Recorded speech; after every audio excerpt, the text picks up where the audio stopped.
The motorsports world is where legends are made, the unthinkable happens, and barriers are broken. One man harnesses the power of an industry every week. This is the General Tire Down and Dirty Show, powered by Polaris RZR, with Jim Beaver. Welcome to the General Tire Down and Dirty Radio Show, powered by Polaris RZR. Well, we are here once again with another dose of the show that's keeping you surviving through the pandemic. Or something like that. But, yeah, we are back to racing, though, in the real world. Yes, that is right. We've got something other than iRacing to talk about today, although we will be talking about iRacing. But, yes, NASCAR is back. I know we don't heavily cover NASCAR on the show, but you know what? It's the only thing real in racing on the planet right now. We're going to talk about it. And because of that, I got my good friend Kelly Crandall. She's from Racer Magazine and the Racing Writers Podcast. She's going to be calling in for hour number 2. We're going to be chatting about, pretty much all things that we've learned from NASCAR. And she was actually on site, one of only 4 media that was allowed on site there at Darlington, on the race this weekend. So we're going to have her on to talk about things and see the takeaways. And not only that, hour number 1, man, we're bringing in a blockbuster. We're bringing in a big one, a blue chipper, a AAA guest, a Supercross legend, Chad Reed. Yes, we're going to have Chad Reed for a good half hour here in hour number 1 to kick off the show, so you don't want to go anywhere when you got one of the greatest of all times to ever sit on a dirt bike, Mr. Chad Reed, on air with you. So a lot of fun today. We're going to be talking about probably a little bit of iRacing, probably a little bit of just news, rumors, all kinds of stuff coming out of the world of motorsports and the auto industry and everything in between. So we've got a fun show lined up. Another really, really good one to help you survive this Memorial Day weekend. Thanks to everybody tuning in at Dan Patrick Radio, Sirius XM channel 211. Thank you guys. Thanks to everybody tuning in on the Sports Byline Network. Our troops overseas, thank you so much. Everybody tuning in on AFN. If you're one of our hardcore listeners and you listen at downanddirtyshow.com, Podcast One, or Apple Podcasts, thank you. Thanks to everybody who makes this show stay in business each and every week. Man, we had a big week last week on the sim racing front. I had my Jim Beaver Esports Triple Crown that we capped off. We are going to jump into talking about that after the break because I got to tell you, we had some of the best from the real world combined with some of the best in the sim world, and it made for a hell of a lot of fun. So that and a whole lot more coming up here in hour number 1 right here on the General Tire Down and Dirty Radio Show, powered by Polaris RZR. Whether you're looking for a tire that balances high-performance responsiveness and traction in wet and light snow conditions, excellent handling and traction in wet and dry conditions, or a summer performance tire designed with the driving enthusiast in mind, General Tire has you covered. From the all-new G-Max RS to the Grabber ATX, no matter what you drive, General Tire will get you where you're going. Learn more at GeneralTire.com. General Tire, cruising with the Down and Dirty Radio Show since 2012. You want extreme performance, reliability, and the most fun you can have on 4 wheels? The Polaris RZR brings it to you. But you don't need to take my word for it. You can take theirs. I'm Tanner Faust, and I choose the Polaris RZR because it's the most fun you can have with a steering wheel. What's up? I'm Ronnie Renner, and I choose Polaris RZR because it's the sickest, most reliable side-by-side on the planet. What's up, everybody? Heavy D from Diesel Brothers. Listen, I'm on Team RZR because it's hands down the best piece of machinery on the planet. I'm RJ Anderson, and I choose Polaris RZR because it's the most fun, most capable machine. Action sports stars, TV personalities, and some of the best race car drivers in the world all choose Polaris RZR because it's the ultimate combination of power, suspension, agility, and fun. Find out more information on the web at PolarisRZR.com or follow at Polaris RZR on Facebook, Instagram, and Twitter, and use the hashtag RZRLife to share your story. Conditions off the pavement are always changing, so why settle for a light bar that just turns on and off? The Rigid Adapt is a revolutionary new light bar that will automatically select from 8 beam patterns that range from a widespread 90-degree flood to a 15-degree spot based on your vehicle's speed. Try that with your knockoff light bar.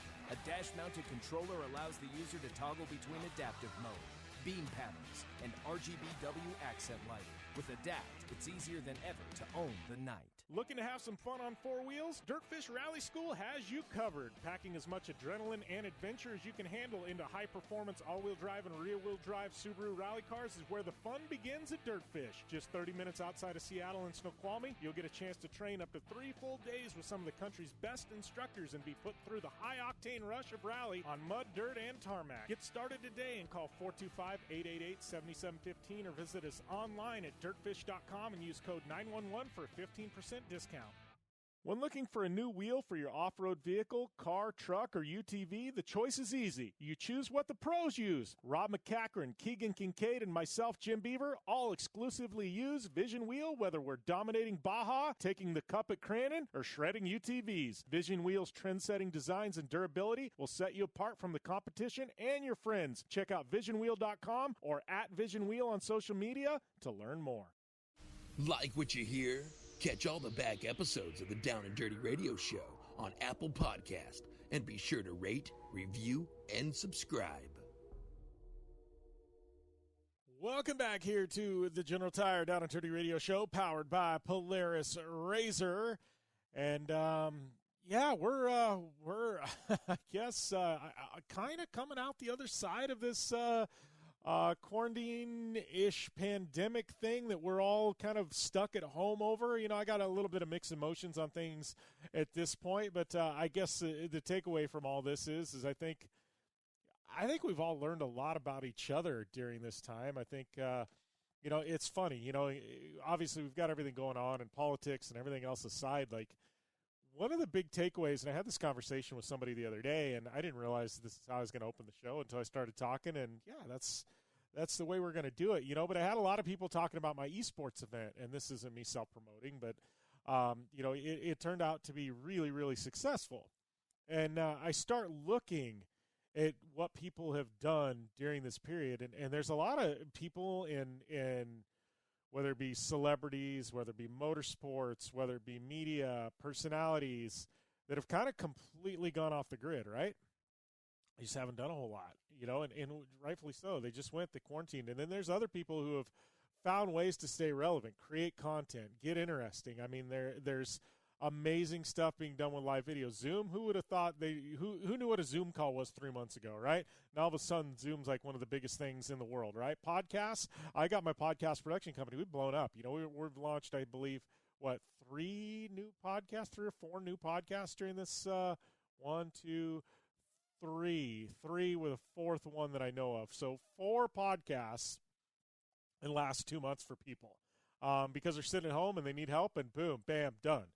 Right, you know, and esports. I mean, I was highly, lucky that 2 years ago I got involved in esports. Now, we had a nice stronghold foot, in the door, and then all of a sudden that blew up, and we were right there in the thick of things, and not only did I have my team competing, but now we were able to put on events and things like that, really drawing a crowd, and it's become kind of.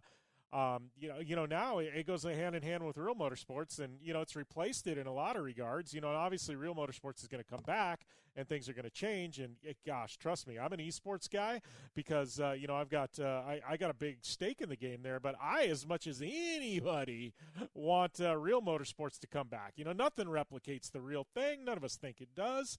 You know what I mean? Like, it's, but for real, it's been nice to have, these personalities and, come in and be able to race and compete, and people watch them on TV and online and on the streams and things like that, but, that's got, spurred creativity. You've got my friend Katie Osborne, she got a drink with, and she's sitting down with different influencer celebrities every, on social media and sitting down and talking with them over a drink virtually. You know what I mean? And, people have got really highly creative during this time, and it's been kind of cool to watch. And I'm fortunate that I'm, small town, rural Arizona tourist town, and obviously a lot of tourists have started coming back. But, I can't talk to downtown New York, Boston, L.A., where I've got a lot of friends, and, they're scared to leave because everybody's infected. Not everybody, but a good chunk, and it's very easy to get it. I'm in rural Arizona where there's been like a little over 40 cases in our entire county, right? And, so it's not quite as prevalent here. So people are cautious, but they're not cautious like they are in L.A. or New York or Boston. But that being said, I think, globally, this has spurred all kinds of content. You've got people thinking out of the box, doing things they never would have done. They're resting on their assets, their social following, things like that. They're going, how can we leverage this to give our partners support? Things like that. I look at, the positivity that has come out of this pandemic, and I think digitally we have learned a lot. There's been a lot of people really, deliver and really come up with some amazing out-of-the-box ideas that never would have happened if it hadn't been for this pandemic. So for that, I'm really excited. You know what I mean? I think also we've learned that there's been a lot of people, that have learned that maybe you don't need to work quite as often from work. You can work from home. People have got creative in the way they work. Companies have got very creative in the way they market. 6 months ago, some of the digital marketing we've seen now, obviously digital marketing became big, but they're investing in areas in the digital space they never would have before, or maybe they would have, but it pulled it forward a couple of years. Maybe they were looking at esports, maybe they were looking at podcasts, maybe they were looking at digital video content going, you know what, in the next 12 to 24 months, we need to be in that space. Now it's like, boom, right now, we got to be there now, like yesterday now. And so for things like that, I'm really, really excited as we come out the other side of this pandemic and see, how things are going to change. That being said, I think, we're going to see a regression in these things. I've had a lot of people hit me up. What do you think? What do you think about iRacing and esports? Is that the future? And I'm like, well, I don't think it's the future, but I think it's going to go hand in hand with the real thing. Now it's got that mainstream coverage. People know it. It's accepted. Took podcasting a decade. I mean, I've been at this for a long time. This is almost episode 400 and something. Done 400 and something weekly episodes of this show. Not to mention I've got all my other shows. I've got over 1,000 episodes to my name, and trust me, at the start it was tough. There people didn't understand it. They didn't push. There was a lot of pushback. I didn't get paid a dime for at least 2 to 3 years because I had to educate people before I could say, hey, here's your value. They didn't understand it. And I think with these other digital mediums now, people do understand it. So that has me excited. And I think these new mediums will go hand in hand with their real life and their traditional counterparts. Racing, I think once it comes back, people have been dying for racing, right? Dying for it. You know what I mean? And now we've got it. NASCAR, the ratings were phenomenal for Darlington, right? It was the only major motorsports event on the planet, literally globally. All eyes were on NASCAR. We'll talk about that with Kelly Crandall in hour number 2. But it's been really, really cool to see that. And I think as IndyCar kicks back up, we got them in a couple of weeks, I think Supercross is going to have ratings through the roof for this finale of 7 races that they've got there in Salt Lake City. It's going to be huge. Crandall, I think their live stream will do really, really well in June. And I think everything will, and I think once attendance gets opened back up at these events, I think, man, you are going to have a lot of people once they know it's safe coming out because we haven't been able to. People are, they're salivating over that. They want that feeling. They want to go and grab a beer and some greasy cheese curds and a hot dog and enjoy some races and high five and talk trash. People are craving this isolation, even though we've got this digital connection with phones and Zoom and FaceTime and things like that and social media, man. People need that, that interaction. And I think live events, concerts, stuff like that are just going to it's going to explode once people know it's safe to come out. And, and that has me excited. But I think live sports content, whether it be motorsports or stick and ball, oh, my goodness. You know what I mean? That is going to be huge. I think people have been watching Netflix and Hulu and, sitting back and just watching, reruns and salivating over live sports content. That's why iRacing and esports has got so big during this time is because, it's live and it's real and people are racing. Even though it's digitally, they're competing. People want that. They want that feeling. And I think, that's why when baseball comes back and they do their reduced schedule, obviously at some point we're going to get NHL and NBA playoffs, Major League Baseball is going to start. It's like an abbreviated, I think, 80-some game season they're talking about doing, but I think ratings are going to be sky high. I mean, absolutely sky high for that. Probably some of the biggest ratings in baseball history because people are missing it. In baseball, it's such a long season. People go, I can miss a baseball game because there's always one tomorrow. NASCAR's the same way. There's so many NASCAR races. If you miss one on a weekend, big deal. There's one the next weekend, right? No big deal. Now, we haven't had them for a few months. Now people are like, no, I want that. I'm going to tune in. You know what I mean? There's more people paying attention to NASCAR now. Some maybe even hated NASCAR before, but it's the only thing on, and it's live. And you know what? We're tuned in. We're locked. We're loaded. We're not going to miss one of these things. You know, Coke 600 this weekend? Man, there's no Monaco Grand Prix. There's no Indy 500. Coke 600, you know, you want to talk about, you know, you had the 3 biggest motorsports events in the world all on the same day. Now you got one of them.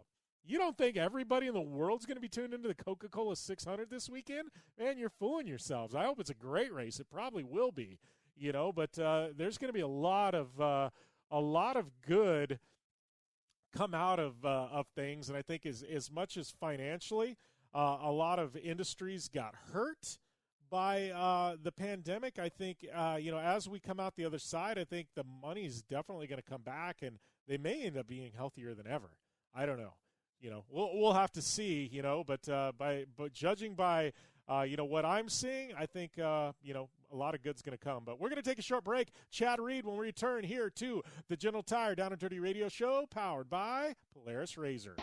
Your life demands a tire that provides durability, comfort, and performance, and that's what General Tire delivers for you. From the all-season grip of the Grabber UHP to the comfort and on-road manners of the Grabber HTS to the durability and off-road traction of the Grabber AT2, General has a tire that will help get you where you need to go. So let us take you on your next big adventure. Tweet us at General Tire, hashtag anywhere is possible. Because with General Tire, anywhere is possible. Don't just shred your way through any off-road rugged terrain. Get into gear with GSP XTV and let us redefine your adventure. The GSP advantage of quality and performance sets a standard for UTV axles. We strive to provide premium ATV and UTV axles to keep you shreddy ready. Kick up some dirt and get in the driver's seat with GSP XTV. With over 35 years of experience, drive with a company you can trust. Drive with GSP. For more information, please visit us at gspxtv.com today. You're listening to the Down and Dirty Radio Show, powered by Polaris RZR. All killer and no filler. Welcome back to the General Tire Down and Dirty Radio Show, powered by Polaris RZR. I'd like to welcome Chad Reed back to the show. Chad, I'm trying to think back last time we had you on the show, man, and it was back when you had your own Supercross team back in, the 2-2 Motorsports days, or man, it's been a while, buddy. Well, welcome back. Yeah, good to be back. It's probably, pre-2015. That's when we shut down 2-2. So, good to be back on the show. Appreciate it. Yeah, well, I know, man, we got a lot to cover. Obviously, this year's been a little bit interesting. I guess we should open up by saying, Supercross is back, man. I know, this one, we'll talk about your retirement here in a little bit, but you got a couple of rounds of racing to go. 7-8 rounds we got lined up there in Salt Lake City after a 2-month break. I mean, you've been staying in the gym, staying fit, right? Because that's got to be a pretty tough layoff to all of a sudden just take 2 months off in the middle of the season and go back and jump on a dirt bike. Yeah, no, it's definitely been interesting times for sure. I mean, it's not often do you get to do a reset button, mid. What have we got? 7 races to go. Yeah. And obviously there's just been so much unclear. Initially we were told we're going to go back October, September, October. Now we're going back at the end of May. So I'm excited, to be honest with you. I had some kind of niggling little injuries that I was dealing with throughout the season. So I didn't get to come into the season as prepared as I really wanted to. And, I started to get a little bit of traction, and then I actually re-broke some ribs in Phoenix Supercross. So the beginning of the season was a real kind of a bit of a drag, to be honest. It was I couldn't really get my head above water. And I feel like this break, I've just used it. I wouldn't say that I'm in the best shape of my life. But more than anything, just I've used it to heal up and then kind of get myself where I got my base fitness and health back. So it's been a nice little reset. I'm really excited about going back racing and getting back to what we call normal, going and putting on a helmet. And unfortunately we won't have fans, which is going to be really kind of strange, I think. But, I think that once the gate drops, everything's going to, start feeling a little bit more normal. Yeah, Well, and I guess, you say normal, and then I guess my next question is going to be, obviously Supercross is a grind, man. It's, weekend after weekend after weekend after weekend, just back to back to back to back. And the only other motorsport we really see that in is NASCAR, And, my question is now all of a sudden, we've got 7 rounds left, but not only back-to-back weekends, but we're throwing a race in the middle of the week as well. I mean, how does that throw everything in a tailspin? Because you've got your routine mid-season where, you race Saturday night, you travel Sunday, you have your routine of training and getting on the bike and things like that. I mean, this kind of throws everything you've known for your entire career out the window, right, with these 2 races a week.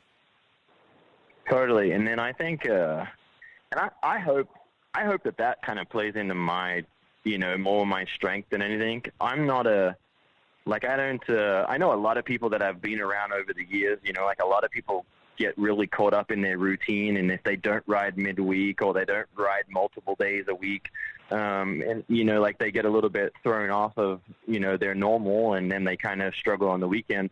I go more of a little bit, like if I feel like riding, I go ride. If I don't, I kind of just do my gym work or whatever it is, So for me, it's always been racing and riding has always been exciting to me. And I've always tried to keep it like that, and maybe why I'm still around at 38 years old. So I hope that this works for me in the fact that, we get to go riding. There will be no riding during the week. We'll race, Sundays and Wednesdays.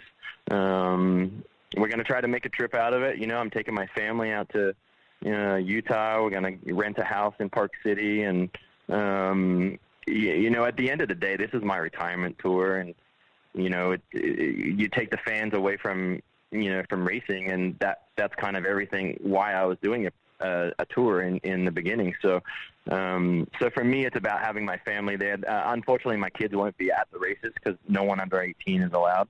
But just having them there and during the week and showing them a new place and location will be fun for us. It'll be kind of our summer vacation before summer.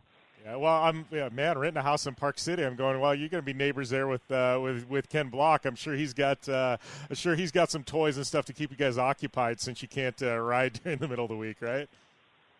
Yeah, exactly. I think might lean on Ken and see what toys he's got to play with. We really should just bust out his rally car and go drive that thing, I think. He's got a bunch of them there, too. That's the thing. I've been up there and done some shows from there, and he's got some stuff in hiding that people don't see. And I go in that back room, I'm like, oh, man, we need to have some fun. You need to bring this out more often. He's got a lot of toys people don't know about. Yeah, totally. I've been there myself, and I know exactly what you're talking about. Yeah.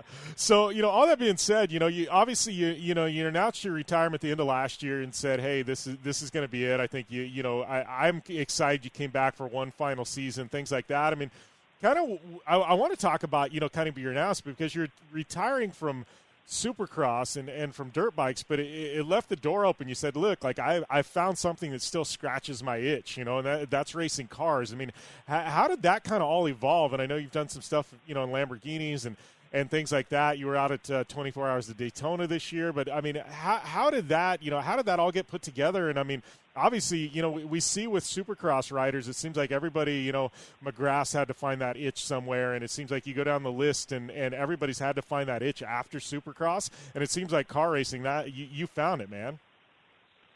Yeah, no, I did for sure, and it really fueled the thoughts of, moving on to something different. For the longest time, a lot of people were starting to ask, when you start getting into your early 30s to mid 30s, everyone starts asking the question, when is retirement, an option? And up until last summer, when I did the Lamborghini Super Trofeo series, it actually was never on my mind. Like, I just loved riding my dirt bike. I enjoyed it. It was my every thought that I had.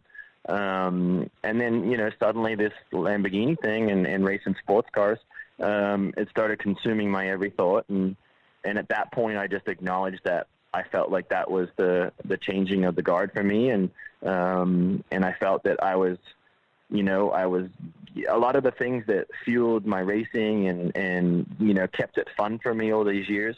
A lot of those same things were now all thoughts about how do I go faster, how do I get better, how do I learn, how do I understand the balance of the race car, analyzing data, all these crazy things that you have access to from a sports car world.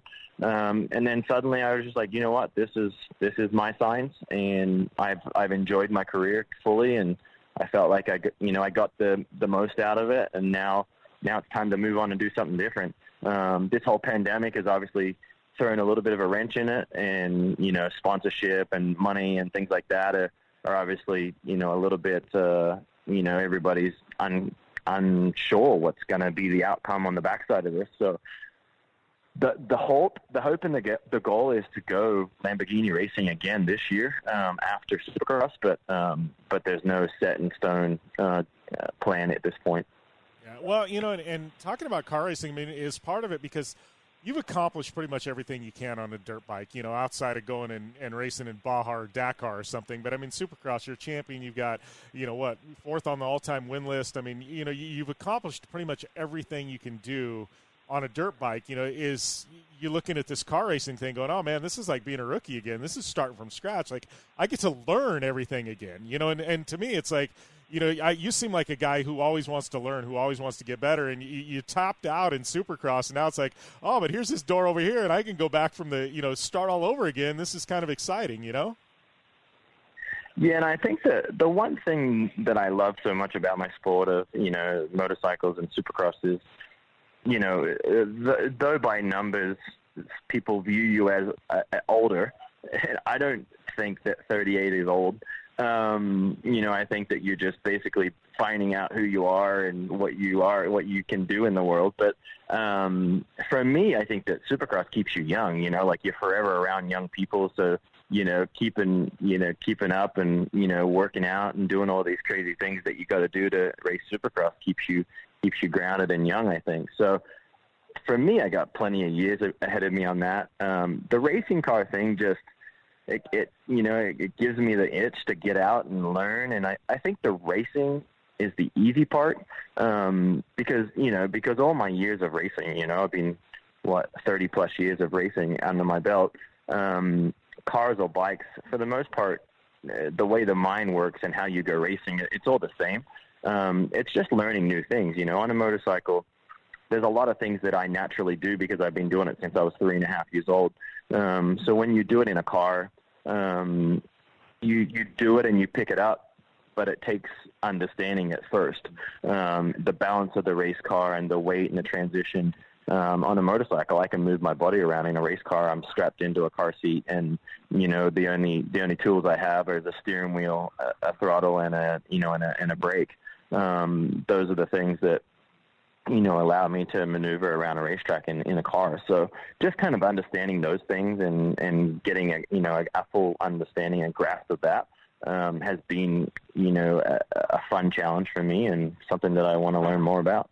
And we'll continue on with more with this interview with Chad Reed when we come back after the break. But I do want to remind those of you listening in, if you are going to get the itch like Chad Reed has for a little iRacing, use the coupon code PR-Jim Beaver. That's going to get you 50% off. Yeah, a whopping 50% off when you sign up for a new account there at iRacing. So check out iRacing if you want to get into this racing. Obviously everybody is sitting at home. You're looking for some sim racing. You want to scratch the itch and go racing. And who knows, maybe you'll end up on the grid against somebody like Chad Reed one of these days. But PR-Jim Beaver, that's going to get you 50% off. Yeah, a big whopping 50% off there at iRacing. So we are going to take a short commercial break. We return more with this interview here with Chad Reed on the General Tire Down and Dirty Radio Show, powered by Polaris RZR. I'm Polaris rider Jim Beaver. I race trophy trucks professionally, host a Down and Dirty radio show, and also travel the country announcing motorsports events. I've seen it all, and trust me, I've done most of it, so when it comes time to relax on the weekend, nothing is better than taking time with my family in our RZR vehicles. They've got the reliability I need to just pick up and go explore the desert, dunes, or trail, and have the capability to attack even the harshest terrain. If you're looking for some of the most reliable and safest, and hands down most capable off-road machines in the world, look no further than than Polaris and their award-winning lineup of RZR vehicles. Whether you want your daughter to experience off-road driving for the first time in a RZR 170 like me, take the entire family out in a RZR XP4 1000 on the weekend, or shred the desert and dunes in the all-new RZR XP 1000 Fox Edition, Polaris has you handled. Take my advice and join me and some of the best drivers in the world by driving a Polaris RZR. Check out the full Polaris RZR lineup at Polaris.com or follow them on Facebook, Instagram, and Twitter at Polaris RZR. Your life demands a tire that provides durability, comfort, and performance, and that's what General Tire delivers for you. From the all-season grip of the Grabber UHP to the comfort and on-road manners of the Grabber HTS to the durability and off-road traction of the Grabber AT2, General has a tire that will help get you where you need to go. So let us take you on your next big adventure. Tweet us at General Tire, hashtag anywhere is possible, because with General Tire, anywhere is possible. When looking for a new wheel for your off-road vehicle, car, truck, or UTV, the choice is easy. You choose what the pros use. Rob McCachran, Keegan Kincaid, and myself, Jim Beaver, all exclusively use Vision Wheel, whether we're dominating Baja, taking the cup at Crandall, or shredding UTVs. Vision Wheel's trend-setting designs and durability will set you apart from the competition and your friends. Check out visionwheel.com or at Vision Wheel on social media to learn more. Looking to have some fun on four wheels? Dirtfish Rally School has you covered. Packing as much adrenaline and adventure as you can handle into high-performance all-wheel drive and rear-wheel drive Subaru rally cars is where the fun begins at Dirtfish. Just 30 minutes outside of Seattle and Snoqualmie, you'll get a chance to train up to 3 full days with some of the country's best instructors and be put through the high-octane rush of rally on mud, dirt, and tarmac. Get started today and call 425-888-7715 or visit us online at dirtfish.com and use code 911 for a 15% discount. Life is all about sound. The sound of sports, the sound of the racetrack, and the sound of your vehicle. Don't drive around listening to this. Drive around listening to the sound of performance. Gibson Performance. Gibson Performance Exhaust is the company who can turn this into this. Remember that life is all about sound, and Gibson Exhaust is the sound of performance. Check out your next catback exhaust system, headers, muffler, or UTV exhaust at GibsonPerformance.com and get more power and more sound. Like what you hear? Catch all the back episodes of the Down and Dirty Radio Show on Apple Podcast, and be sure to rate, review, and subscribe. Welcome back here to the General Tire Down and Dirty Radio Show, powered by Polaris RZR. We're catching up with Supercross legend, the guy that is 4th on the all-time win list in Supercross, number 1 on the list of all-time career podiums, Mr. Chad Reed. Well, Chad, but I guess one of the things that I guess surprised me, not that you were going car racing, because I think there's been a lot of guys transition from Supercross and motocross into car racing, but you going the road racing route and sports car racing. I mean, a lot of guys, it would have been you go from dirt bikes and you kind of move over and you start doing short course or off-road trucks or rally cross. Or rally or something in the dirt. UTV racing has become big, but like you to go, that route that you did sports cars. I mean, what was the specific draw there versus say, going, rally or off-road racing? For me, like I've always had a passion for the road. When you look at my childhood and where I grew up in Australia, and some of the greatest of greats, road racing world all came out of Australia. Mick Doohan, Wayne Gardner, Casey Stoner, Anthony Gobert, all these people that were, pre me and my, kind of my generation that I looked up to. At one point I thought my ticket out of Australia to take on the world was actually going road racing.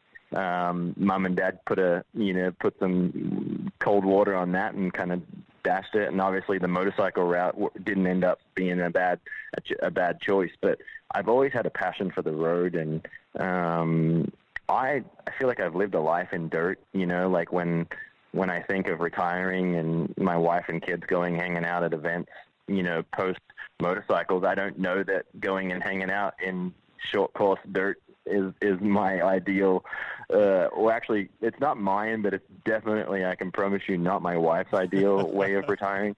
So I think that, more that, just a change. We want something different. I love rally.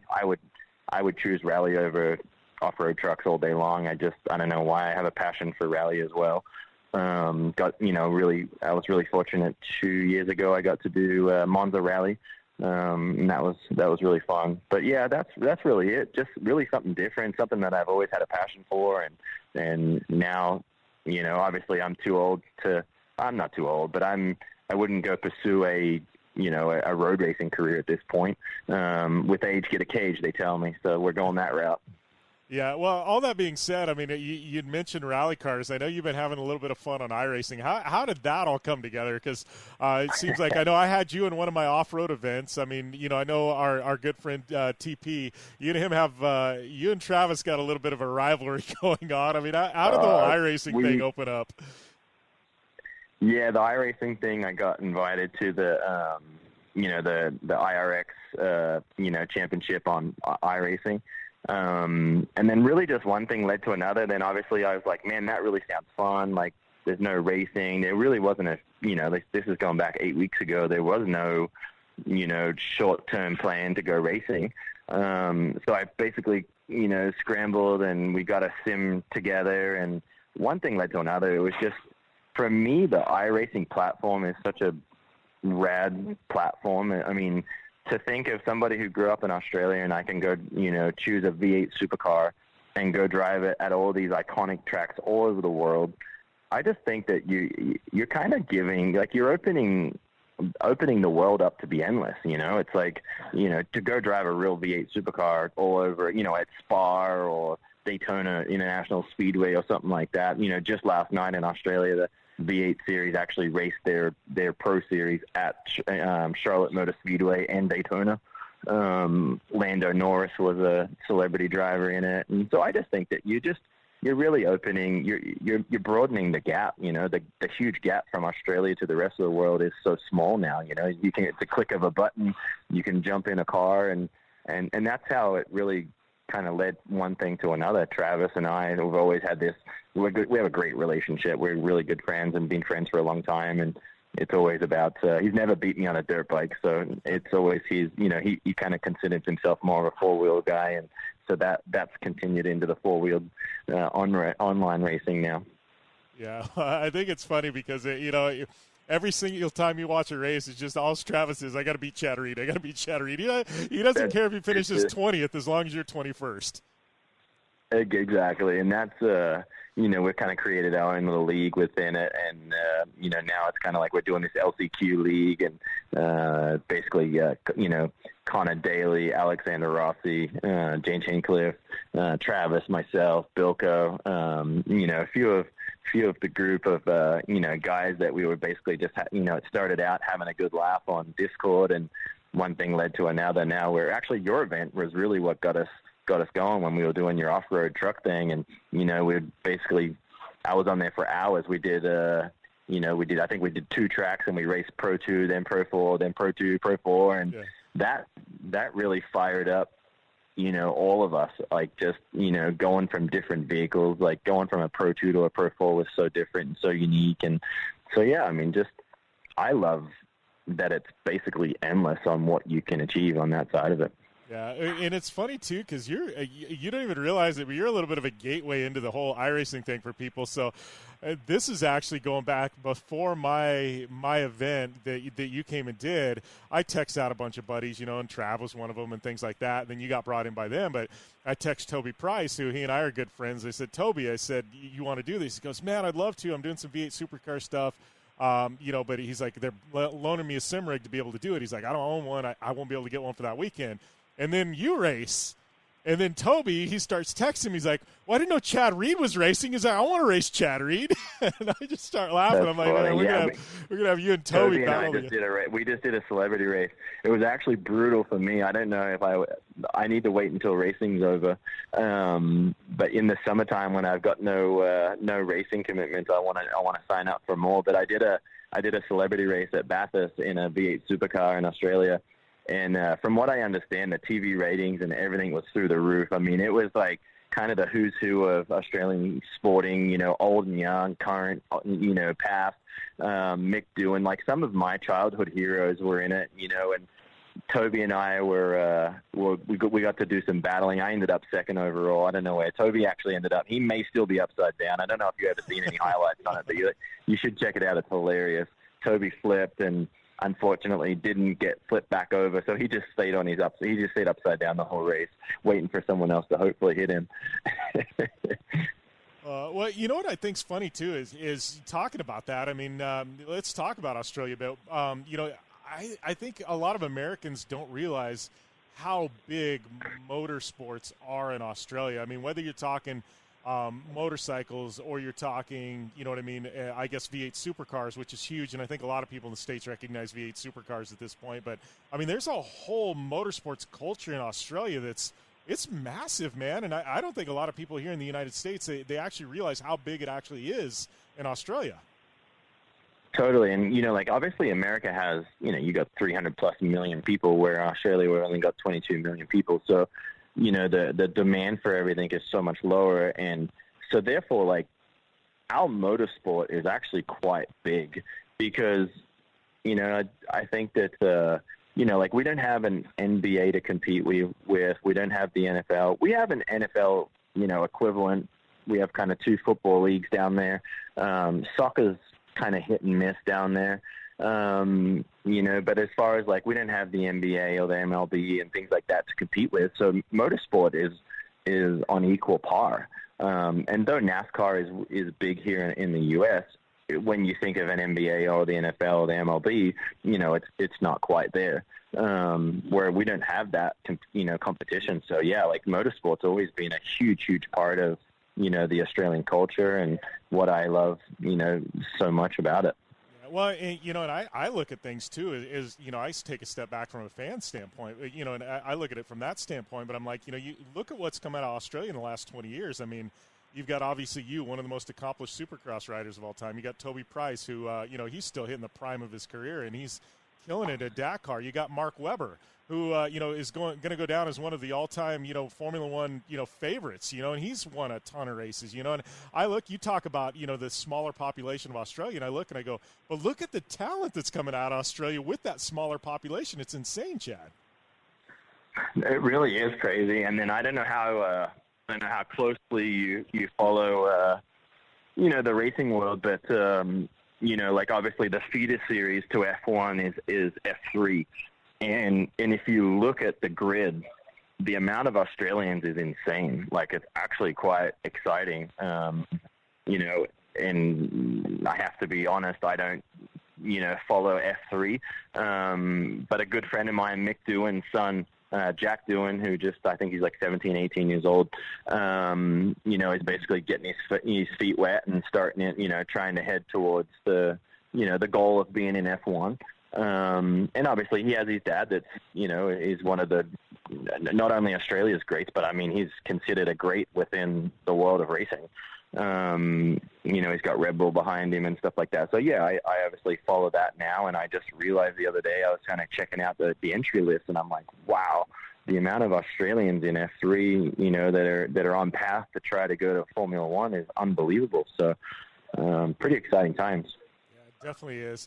Well, let's circle back as we kind of close out here and talk about these, next 7 races, I guess, in Supercross, man. I mean, obviously, you're prepared. You got the family. You guys are going to be heading to Salt Lake for a better part of a month. But, what are the goals here? I mean, obviously you're coming in fresh. You think what are the odds here we can see maybe Chad Reed sneak on a podium here to cap things off? I think first things first. I think obviously the pipe dream is always to be on the podium, right? That's the ultimate of our sport, and I've been able to do that. So more than anybody in the history of the sport, to be honest with you. But at this point, the way the season's gone, I'll be super excited to just be back into the pointy end of the pack and riding the way I want to. That's the goal for me, do I want to be on the podium? Absolutely. But, if you rewind 8 weeks, I was struggling to, get into the top 12. So, at this point, I feel like we've made progress.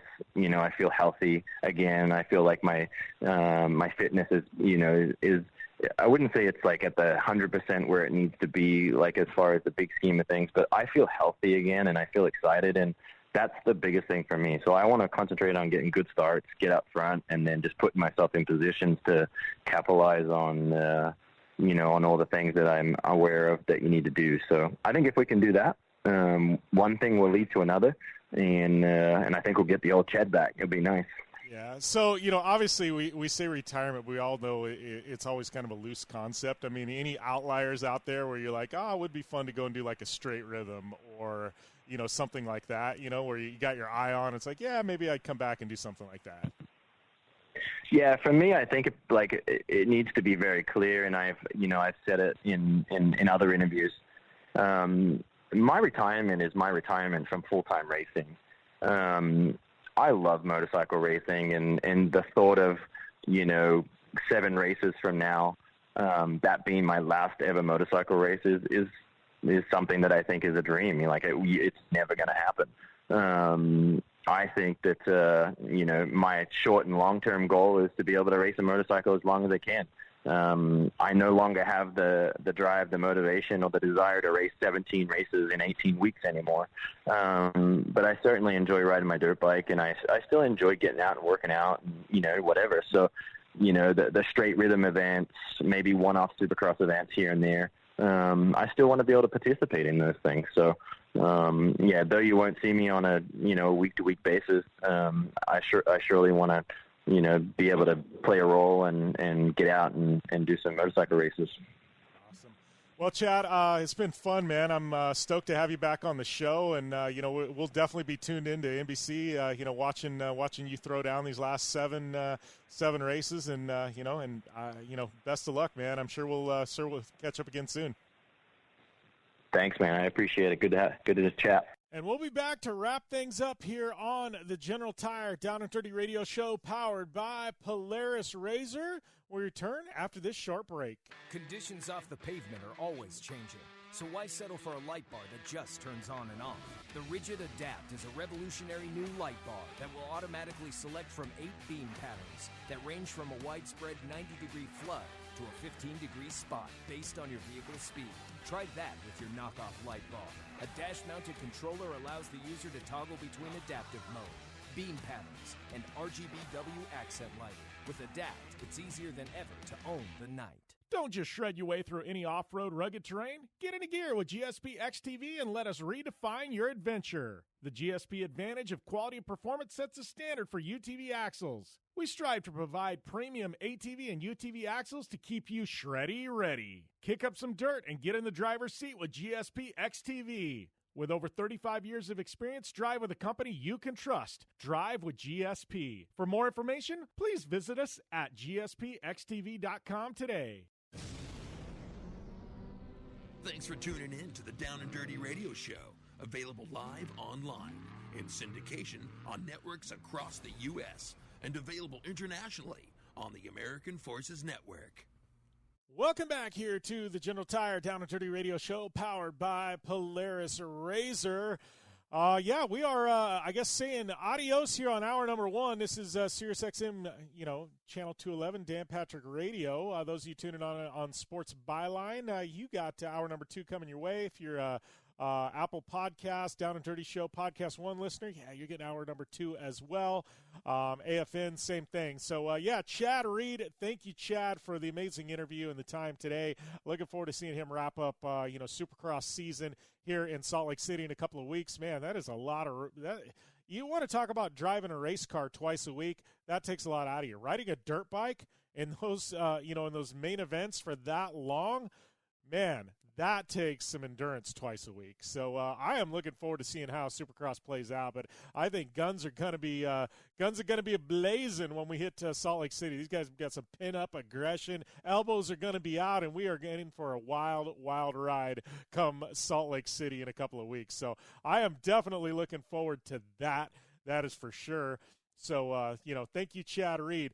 Coming up, hour number 2, we got Kelly Crandall booked for a couple of great segments. I'm looking forward to having her on the show, being able to catch up on what happened on site at NASCAR as NASCAR is back underway, and she was one of the few journalists on ground there at Darlington, and it's going to be great to get her feedback and see how things are and were, and what's to come in the world of NASCAR and probably a little bit of motorsports in general. So looking forward to having Kelly Crandall on here in hour number 2 as well. So we are going to take a short break, and when we return, we got a whole nother hour of radio right here on the General Tire Down and Dirty Radio Show, powered by Polaris RZR. Don't go anywhere.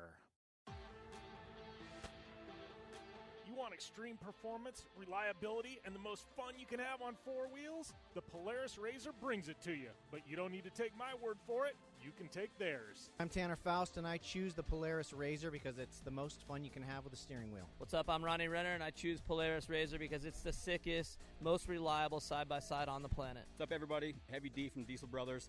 Listen, I'm on Team RZR because it's hands down the best piece of machinery on the planet. I'm RJ Anderson, and I choose Polaris RZR because it's the most fun, most capable machine. Action sports stars, TV personalities, and some of the best race car drivers in the world all choose Polaris RZR because it's the ultimate combination of power, suspension, agility, and fun. Find out more information on the web at PolarisRZR.com or follow at Polaris RZR on Facebook, Instagram, and Twitter, and use the hashtag RazorLife to share your story. For 100 years, General Tire has provided tires for your lifestyle, your adventure, your anywhere. Born from competition, the Grabber tire offers the durability and off-road traction you demand in a tire. We put these tires to the test in the harshest off-road racing conditions to give you a tire that will make your anywhere possible. So let us take you on your next big adventure. Tweet us photos at General Tire, hashtag anywhere is possible. Because with General Tire, anywhere is possible. When looking for a new wheel for your off-road vehicle, car, truck, or UTV, the choice is easy. You choose what the pros use. Rob McCachran, Keegan Kincaid, and myself, Jim Beaver, all exclusively use Vision Wheel, whether we're dominating Baja, taking the cup at Crandall, or shredding UTVs. Vision Wheel's trend-setting designs and durability will set you apart from the competition and your friends. Check out VisionWheel.com or at Vision Wheel on social media to learn more.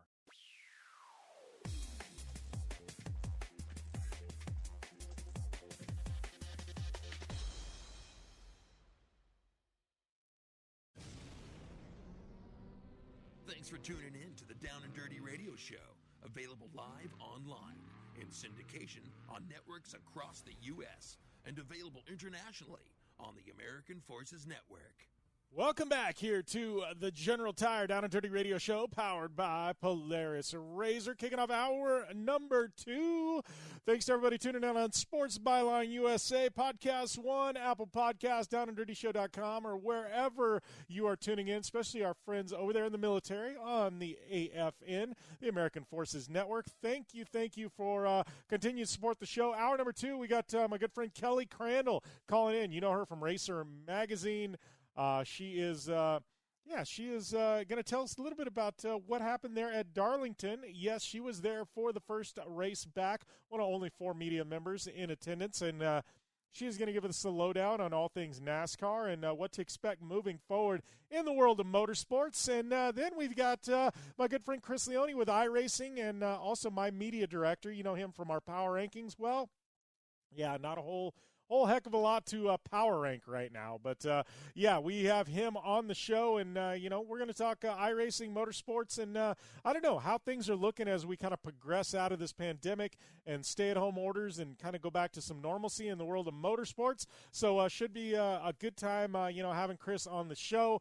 those of you just joining us, please, if you have a moment, I know you might be listening nationally. I appreciate it, but we do have a big presence there on iTunes, Apple Podcasts. Please go over there, hit the subscribe button to the show. And if you got any questions for Chris or Kelly Crandall, hit me up on social media. It's at JimBeaver15. I do take questions on Twitter for the show, and we'll get those cycled in and asked to our guests. So those of you, just joining us, thanks a lot for that as well. And I love getting those fan questions. So yeah, we've got a lot to come here though in hour number 2. Maybe dive into the IndyCar schedule as well. I know IndyCar schedule is out.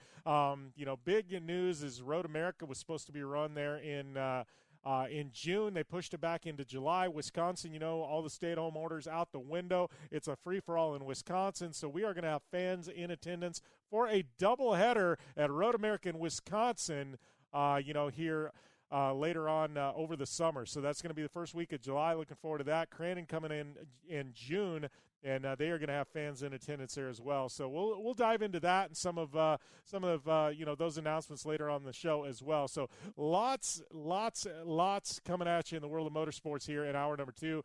Chris Leone later on, but up next is going to be Kelly Crandall here on the General Tire Down and Dirty Radio Show, powered by Polaris RZR. I'm Polaris rider Jim Beaver. I race trophy trucks professionally, host a Down and Dirty radio show, and also travel the country announcing motorsports events. I've seen it all, and trust me, I've done most of it, so when it comes time to relax on the weekend, nothing is better than taking time with my family in our RZR vehicles. They've got the reliability I need to just pick up and go explore the desert, dunes, or trail, and have the capability to attack even the harshest terrain. If you're looking for some of the most reliable and safest, and hands down most capable off-road machines in the world, look no further than Polaris and their award-winning lineup of RZR vehicles. Whether you want your daughter to experience off-road driving for the first time in a RZR 170 like me, take the entire family out in a RZR XP4 1000 on the weekend, or shred the desert and dunes in the all-new RZR XP 1000 Fox Edition, Polaris has you handled. Take my advice and join me and some of the best drivers in the world by driving a Polaris RZR. Check out the full Polaris RZR lineup at Polaris.com or follow them on Facebook, Instagram, and Twitter at Polaris RZR. Your life demands a tire that provides durability, comfort, and performance, and that's what General Tire delivers for you. From the all-season grip of the Grabber UHP to the comfort and on-road manners of the Grabber HTS to the durability and off-road traction of the Grabber AT2, General has a tire that will help get you where you need to go. So let us take you on your next big adventure. Tweet us at General Tire, hashtag anywhere is possible, because with General Tire, anywhere is possible.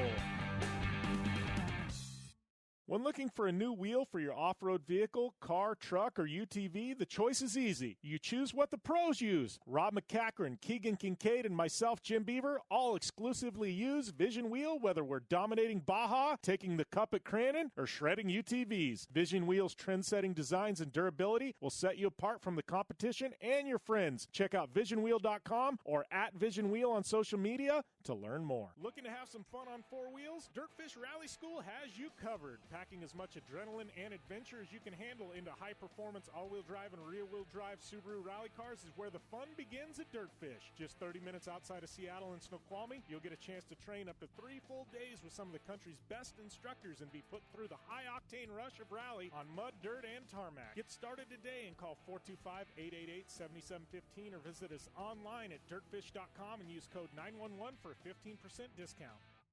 Life is all about sound, the sound of sports, the sound at the racetrack, and the sound of your vehicle. Don't drive around listening to this. Drive around listening to the sound of performance. Gibson Performance. Gibson Performance Exhaust is the company who can turn this into this. Remember that life is all about sound, and Gibson Exhaust is the sound of performance. Check out your next catback exhaust system, headers, muffler, or UTV exhaust at GibsonPerformance.com and get more power and more sound. Like what you hear? Catch all the back episodes of the Down and Dirty Radio Show on Apple Podcast, and be sure to rate, review, and subscribe. Welcome back to the General Tire Down and Dirty Radio Show, powered by Polaris RZR. I'd like to welcome my good friend Kelly Crandall to the line from Racer Magazine and the Racing Riders podcast.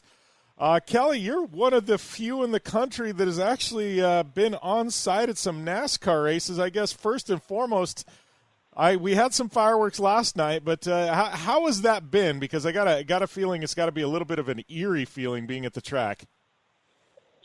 Yeah, it was different. I wouldn't necessarily say eerie. It was just different, unique.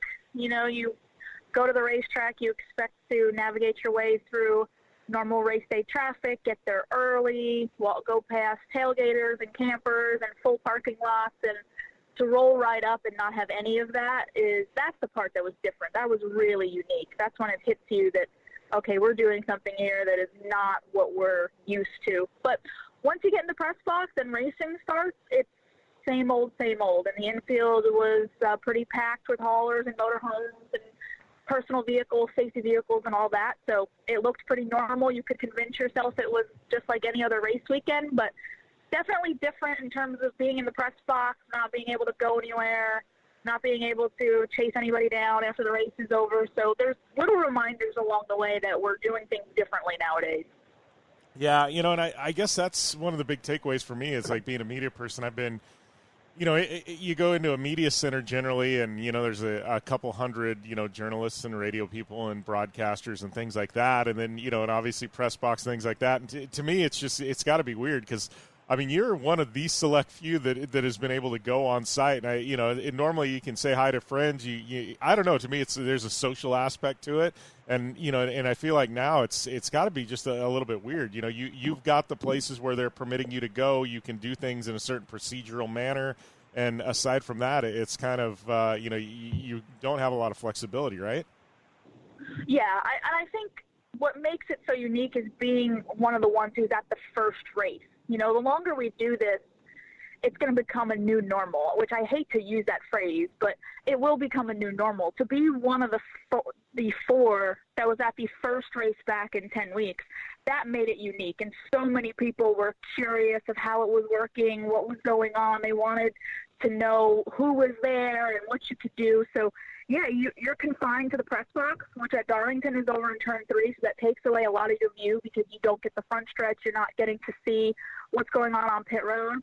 So only being able to go to the press box, like I said, you can't walk around the garage. You don't get that personal interaction. You only have 3 other media members who are with you. So it takes away a lot of what makes this job interesting and what makes this job unique, and that's personal interaction, going and talking to people, networking, you know, seeing your sources, and then post-race chasing down drivers or crew chiefs, whoever it may be. So to not do that and only be allowed to go to the press box and not be allowed to roam the property is very, very interesting. Yeah. Do you feel a little bit, just as a journalist, I know, like, I mean, you know, I've been following you on Twitter for years, but I feel like now during the NASCAR races, like I'm honed in on Kelly Crandall's social media because I feel like I'm living vicariously through you.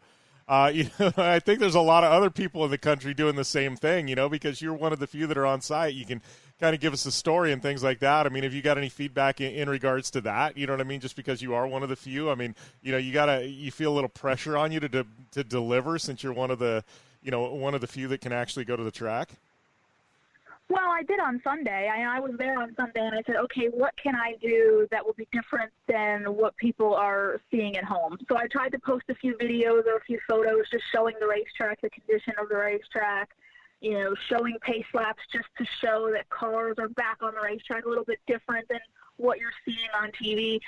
I was not in Darlington on Wednesday. I wasn't there for the Xfinity race. So what I've been trying to do in that instance is just, you know, give shout-outs to the people who are there because media members are being rotated in and out of races. So, hey, go follow these people if you want more of a feeling of what's going on live and things like that. But, yeah, it's a little bit more pressure. And even being at home, I feel like it's more pressure because I feel like a lot of people are paying attention, whether it's your normal followers or people now who are really hungry for content. So it's like, how can I just better utilize social media? How can I better utilize what I'm saying, the information I'm putting out there? What information could I be putting out there that maybe I don't think about before, that I just take for granted? So definitely trying to step up the social media game, and certainly we'll keep doing that when I get rotated into more races, of just what can I provide being at the racetrack that people aren't getting watching at home. Yeah. Well, and, in regards to that, I feel like, shift gears here a little bit and talk about NASCAR as a whole, because they stepped up. They said, hey, we're going back racing. We've got procedures we're putting in place. We think we can do this right. And, I said it, a week ago on the show. I said, they put themselves out there. I mean, IndyCar, they're starting up in June. I think Supercross, we're a couple of weeks out from their return.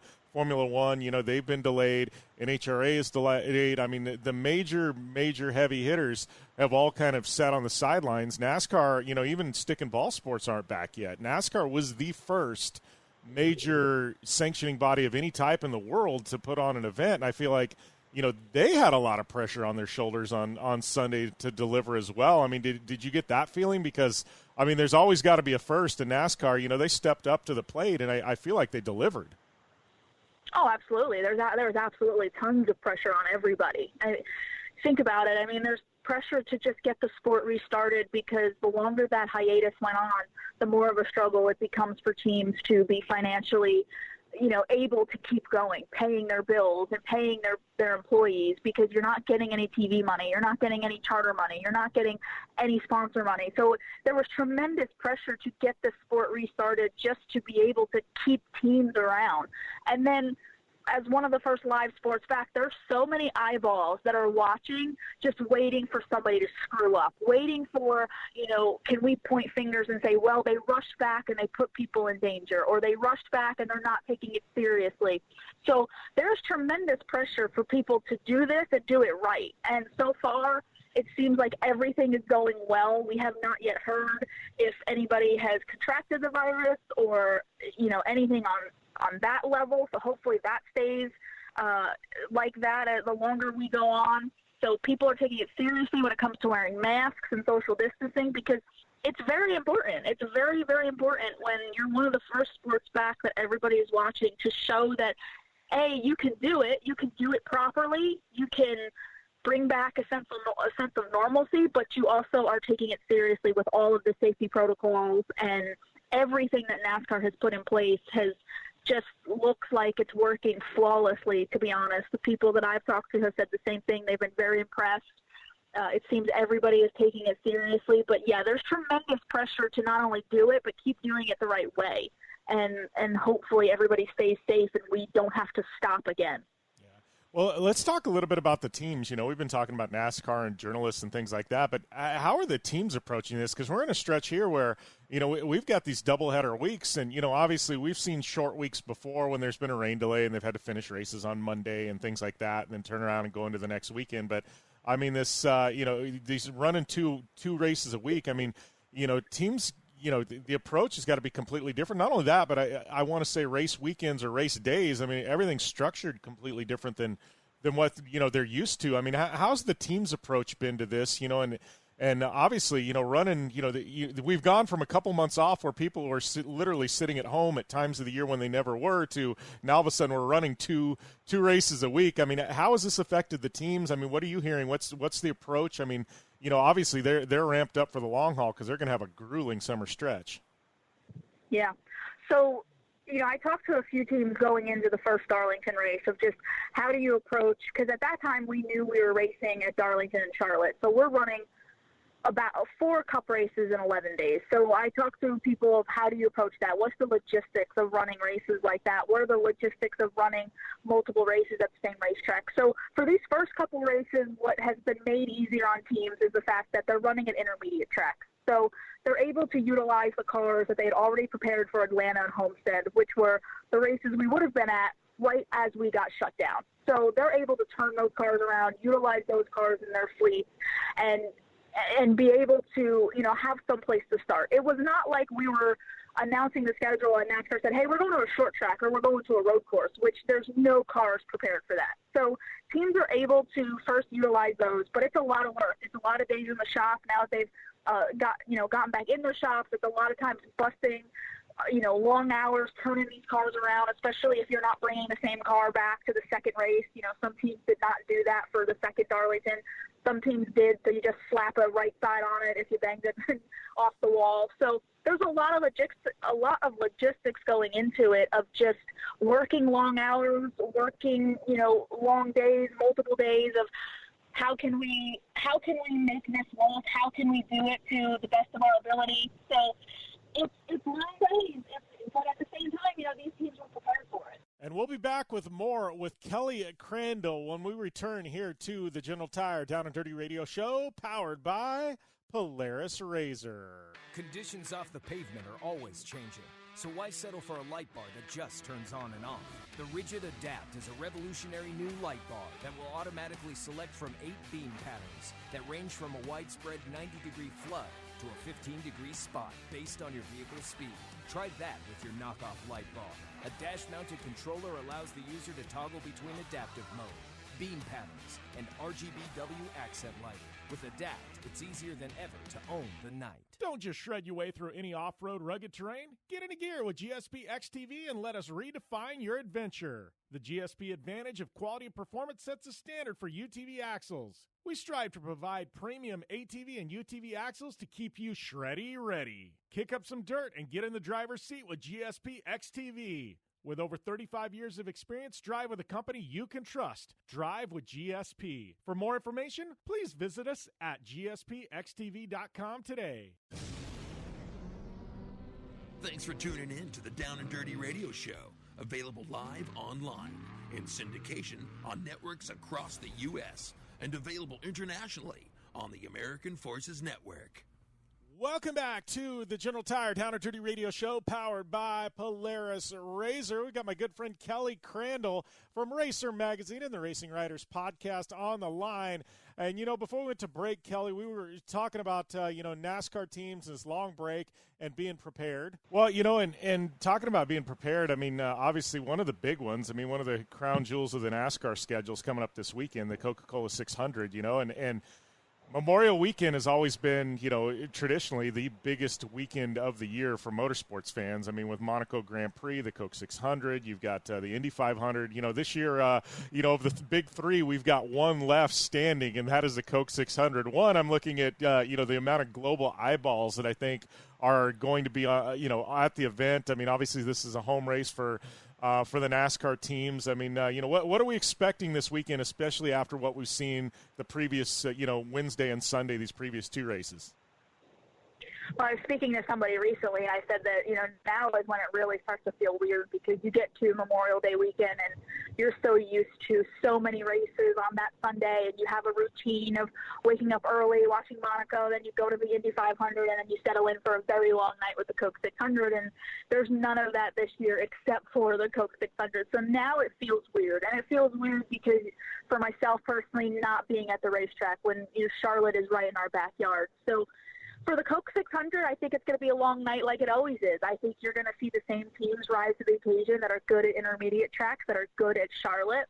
There'll be a little bit normalcy because there will be qualifying earlier in the day, which is a little different having it on the same day as the race. But teams will get to qualify, so drivers will get to be on track and basically shake their cars down before they get in it for 600 miles. So we'll get to talk about qualifying again and see who can go out there and bust the lap off. So that'll be good to have a little bit of kind of normalcy there, but I don't expect anything different than what we've already seen. It's going to be a long race. It's going to be a grueling race. It's going to be, who's good at the intermediates. I think you're going to see all the same drivers at the top. The Stewart-Haas cars, the Toyotas have shown speed the last couple of weeks, and Hendrick cars have been very fast. So I expect to see all that. And then when you move into a Wednesday race, I was also discussing this with somebody else recently that asked me about it. I think it's really cool that NASCAR is doing more of what we're used to with the Sunday races for Darlington and Charlotte, where you're having full length, full distance 500-mile races on Sunday, and then you're doing shorter races on weekdays. You're not drawing it out all night on a Wednesday night for people. It's a short race, so the intensity levels seem to be a little bit higher at Darlington. Granted, you could say that was also due to the rain. So I expect the same at Charlotte. It's going to be a shorter race on a Wednesday night. The teams are going to turn around real quick after a Sunday afternoon. If anybody has a bad day in the Coke 600, they're going to be, chomping at the bit to go on Wednesday night and kind of redeem themselves. So I think that will make for a good race. So I really like this whole dynamic we have right now, which is running two races at the same racetrack and seeing how differently things change from one race to another and seeing how different teams can be from one race to another, because, there are some guys that were good on Sunday at Darlington that struggled, after that. So on Wednesday night, look at somebody like a Kurt Busch. So I'm really looking forward to more of that in Charlotte. Yeah, well, you want to talk. I mean, I'm looking at things. One guy that was running up front at both events, I mean, we've got to talk about, I think, is Chase Elliott. I mean, I feel like, whatever happened, they've come out and they've been shot out of a cannon. Obviously, he had the mishap there with Kyle Busch, but I got to say that number 9, it's looking pretty strong, Kelly. The Hendrick cars have looked really good all year in terms of just the direction they're going with getting their hands around this package. I think last year they were all right. The year before that they were okay, but Chase Elliott was really the guy that was leading the charge. It seems like now all 4 are really on the same page, and I don't know if it's just because I don't want to say it's because they're doing anything different or they're working better together, because that group over there is very good at working together. They've moved all the teams into the same shop, so all the crew chiefs and engineers are working right alongside each other. I just think everybody's getting a better idea of this high downforce, big spoiler package. And the Hendrick cars are showing that they've picked up on it. The drivers are getting really comfortable with it. And it probably suits some of their styles. So Chase Elliott was really fast at Darlington. Alex Bowman was fast in both races at Darlington. And so was Jimmy Johnson. Jimmy, of course, had that problem on Sunday, but he rebounded nicely on Wednesday, had a very solid progression through the field to get into the top 10. And I think the same was for William Byron as well. They didn't make as much noise as they had on Sunday, but they were there. They were getting decent finishes. So, Chase has been kind of like the lead guy over there the last year and a half, but I feel like all the Hendrick cars now are on the same page. All the Hendrick cars are right there, right next to each other, and all 4 of them are starting to make their way further and further up into the top 10. So it's really interesting to see if maybe crew chiefs and the engineers, everybody's kind of getting their hands more wrapped around this aero package. Yeah, well, and one final question before we let you go. I know I was noticing on the NASCAR website, I know IndyCar, because of the rules in Wisconsin, Road America, they're actually going to have fans. It was supposed to be late June. They shifted the date to have a doubleheader now just yesterday to early July. But I was looking on the NASCAR website, and looks like June 27th at Pocono, they actually have tickets for sale. That's the first weekend. Have you heard anything? And I got to think that's kind of a tentative out there. They're selling tickets, but have you heard anything about NASCAR shifting back to having fans, or anything in regards to that? I'm assuming it will be social distancing and, every other seat or something like that. But I did see they were selling tickets, and I didn't know if you'd heard anything about, when they're tentatively thinking about possibly bringing fans back. Well, I haven't heard anything official.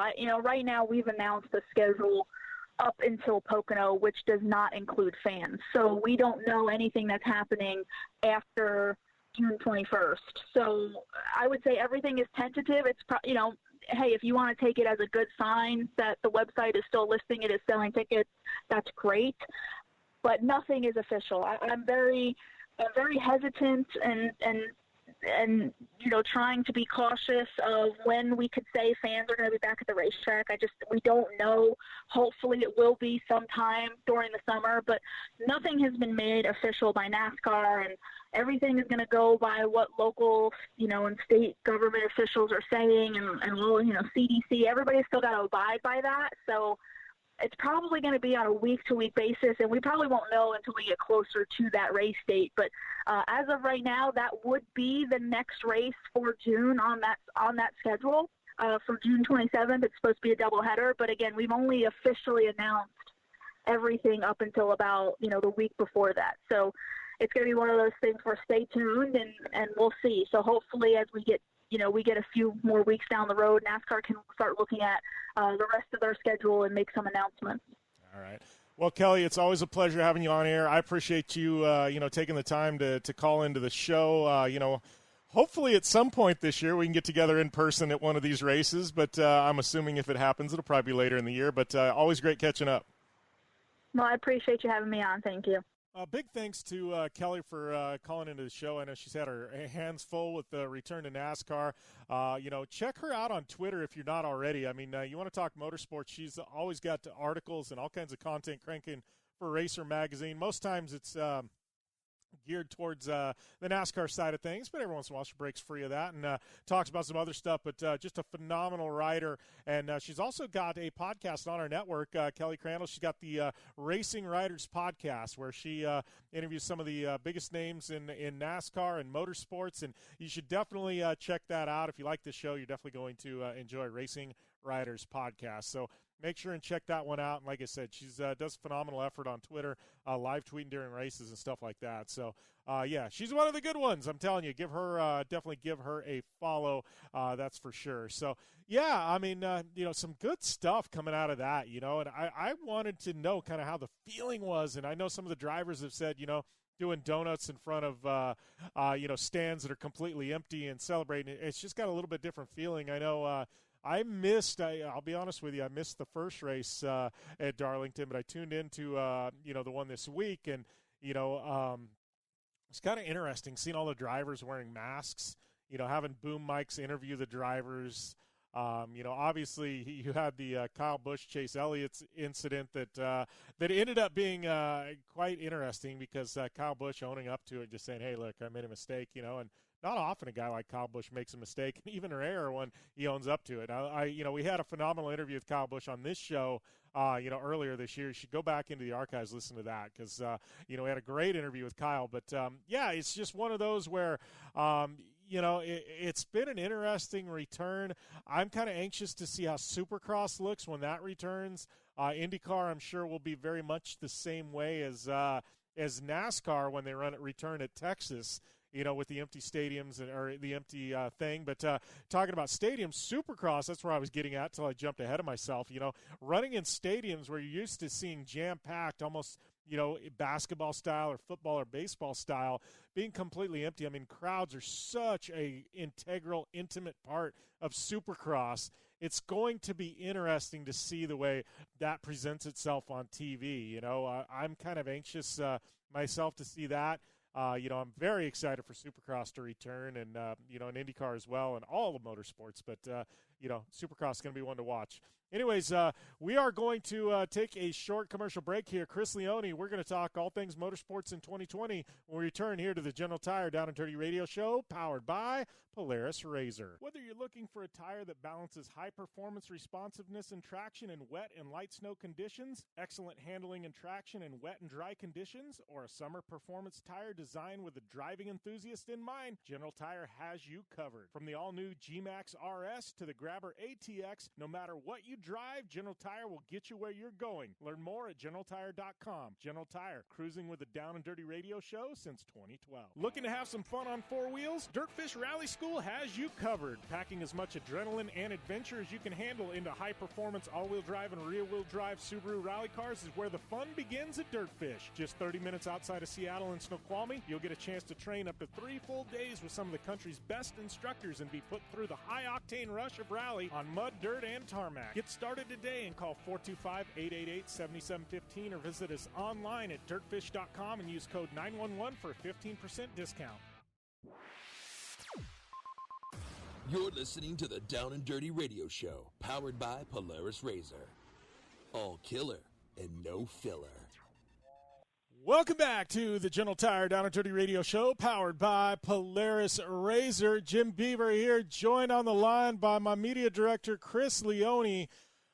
Chris, man, it's been, I guess it's been a while, at least publicly on air. We talk just about every day, but we've got no power rankings. We got nothing to rank here, but we're kind of, I guess, I feel like we're in this purgatory period now where we went from full-on real racing to full-on iRacing, and now we're kind of in this purgatory where real world's starting up, iRacing's still going on, and I think maybe for like forever we're going to be in that same purgatory, but I kind of like it. It's like real world and sim racing have converged, but last 2 months has been a whirlwind for the iRacing community, buddy.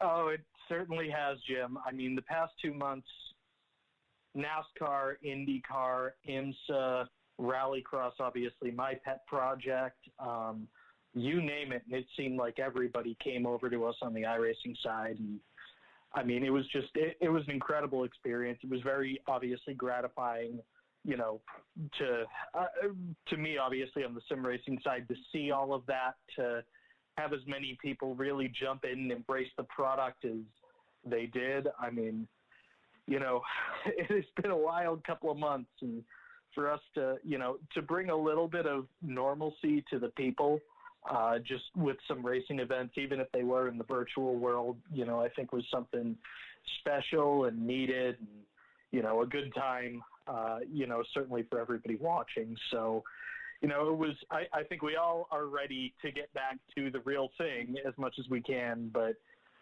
man, we had some fun over the spring, didn't we? Yeah, you know, I think the takeaway here, and I laugh because you said, man, the last 2 months it was an experience. And I feel like somebody says that like when they go to Disney World, oh, that was an experience. It's like something that you did once and you're like, yeah, I'm good if I don't do it again. And I got a feeling like everybody at iRacing is kind of that way, like, yes, this was great. Let's not try and cram this many major televised and major live streamed events into 2 months. Let's just not make that a habit. No, definitely. I mean, it was a crazy couple of months, but I think the only way that we get that ever again is if we have another just complete shutdown of motorsport. And here's hoping that that doesn't happen again anytime soon.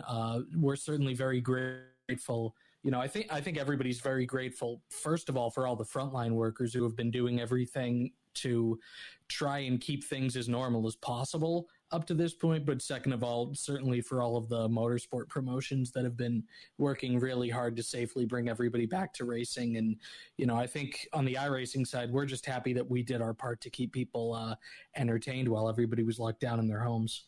Well, and I know you didn't get a chance to listen. We just had Kelly Crandall on the show in the segment previous to this, and she was talking about just that, about, you know, she was one of only 4 members of the media that was invited to the weekend event at Darlington. She wasn't there, you know, for the Wednesday night race, but, you know, she had said, she goes, she was surprised. I think everybody was surprised. She goes, if somebody could make this happen to a T in real world motorsport and deliver, it was NASCAR. She goes, literally, there wasn't one hiccup. There wasn't one mistake.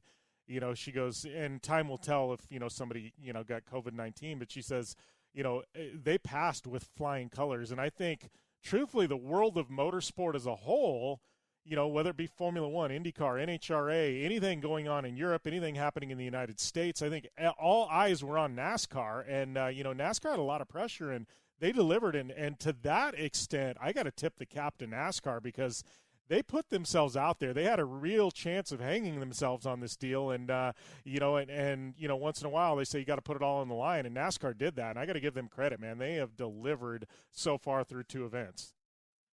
Oh, no doubt. And not only that, I mean, that midweek race, I mean, I think what we're going to see is we're going to see a lot more of the 500-kilometer type events rather than the 500-mile type events, because there was a lot of urgency there. There was a lot of, you know, drivers were really mixing it up. Drivers were really, you know, fighting for it. Under the lights is always awesome. You know, primetime races are always awesome. It was really cool to see. It was a fun experiment and something people have wanted for years. So, you know, whole world's dealing with a bunch of lemons right now, but that's at least that's some lemonade to try and deal with.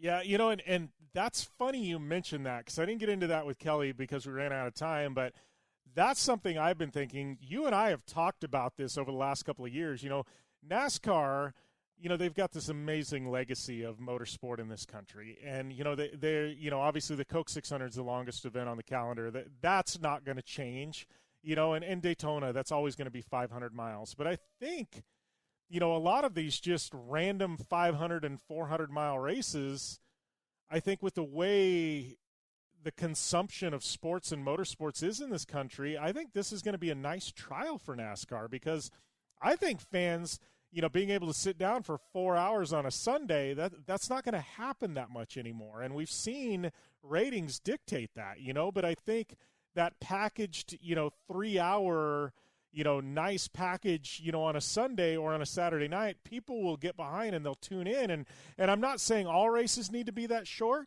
because I think we do need those special Coca-Cola 600s and Daytona 500s and things like that. But I think moving forward, this is actually going to be a nice proof of concept or trial run for NASCAR to possibly take some of these races that don't need to be 400 and 500 miles long and shorten them up by 100 miles, you know? No, for sure. And I mean, all of the eNASCAR iRacing Pro Invitational events, those were all 90-minute shows, you know, maximum 2 hours. And even then, they weren't really designed that way. The only time they ever really went close to 2 hours was because we were dealing with a lot of cautions because it was a short track or something like that.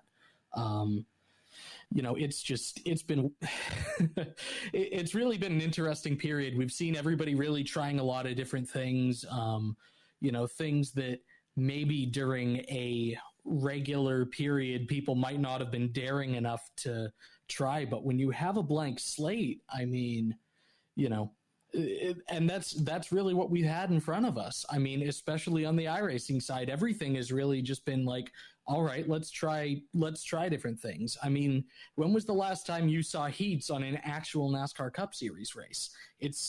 I mean, if you want to count the duels at Daytona, then that's one thing, but you know, it's not kind of a regular thing. Whereas, you know, you go to the iRacing event at Bristol and it's 2 heats to set the grid and then immediately you go, you know, a very local kind of short track racing type thing. So it's been, you know, it's certainly been an interesting period. And I think everybody's been forced to be agile, forced to adapt, which for motorsport as a whole, I think is a good thing.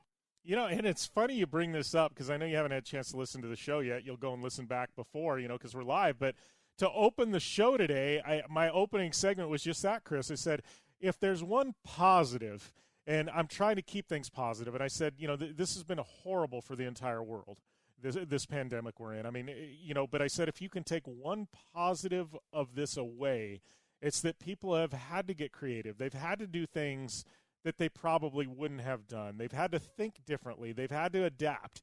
I say, you know, companies, you know, a lot of them, I mean, you look at esports and things like that, a lot of companies went, yeah, we should be involved there maybe in the next 12 to 24 months. Now it's like, oh, we need to be involved there right now. But I think even digitally with social media, people have had to get creative with live streams, with content, with any kind of digital web content.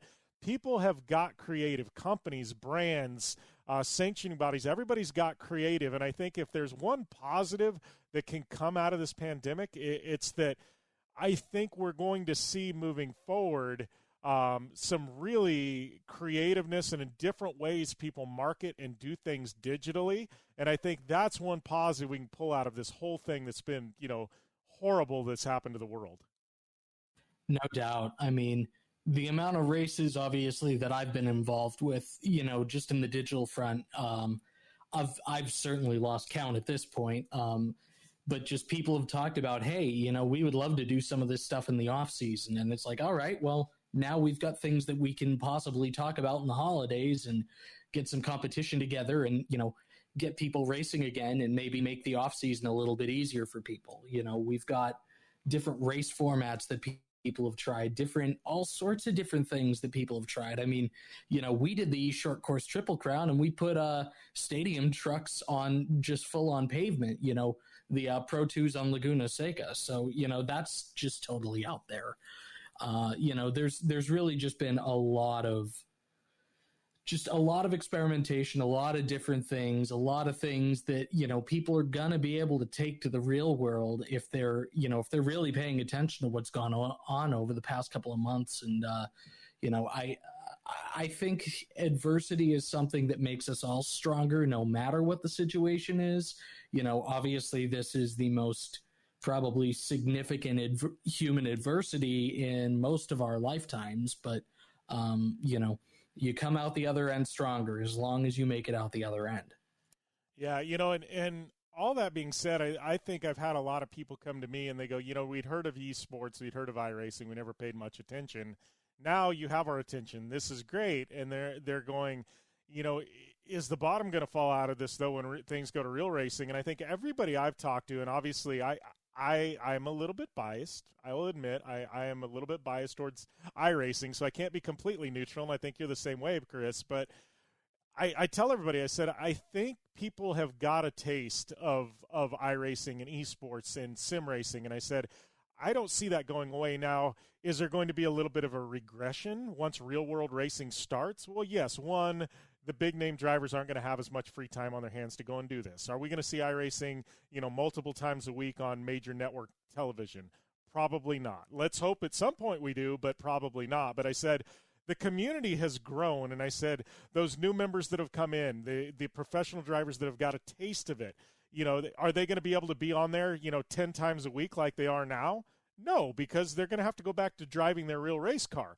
But that being said, I do think we're going to see them frequent the service. We're going to see them on there regularly, maybe 1 or 2 times a week instead of 7 or 8. But I do think, yes, we are going to have a regression, but is the bottom going to fall out of iRacing and the sim racing community? Absolutely not. I think, the leaps and bounds that we have grown as a community the last couple of months, I see that's very sustainable. Oh, exactly. I mean, I've always kind of categorized it into three different groups of people. There are the people who were on before all of this happened, and they're not going anywhere. There are the people who got on because this was all that there was. And, the second that they get back to real racing, all right, full focus 100% on real racing. And that's that.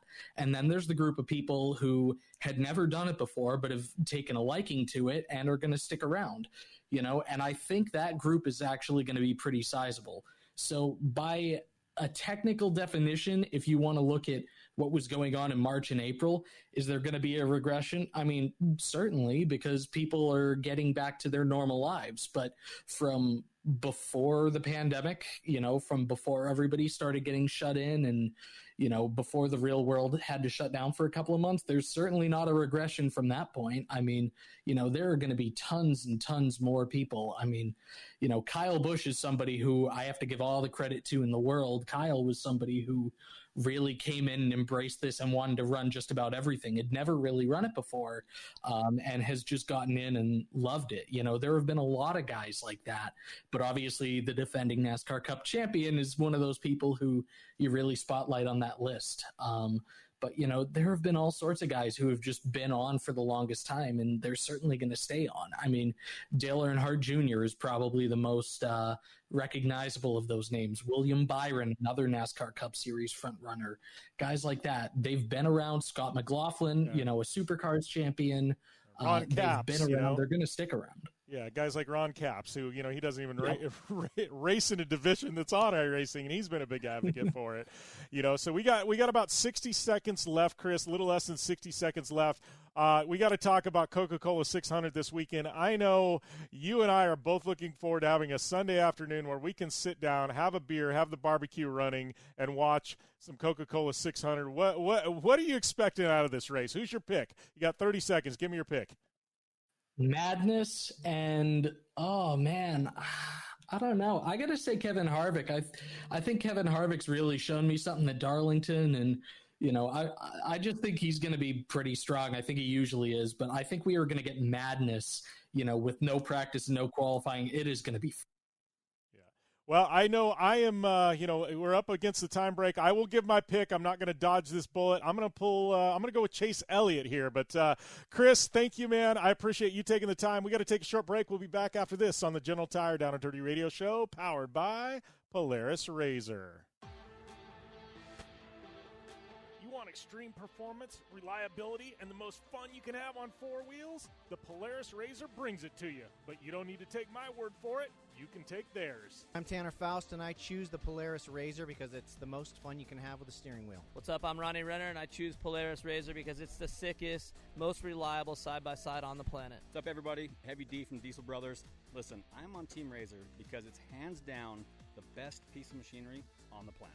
I'm RJ Anderson, and I choose Polaris RZR because it's the most fun, most capable machine. Action sports stars, TV personalities, and some of the best race car drivers in the world all choose Polaris RZR because it's the ultimate combination of power, suspension, agility, and fun. Find out more information on the web at PolarisRZR.com or follow at Polaris RZR on Facebook, Instagram, and Twitter, and use the hashtag RZRLife to share your story.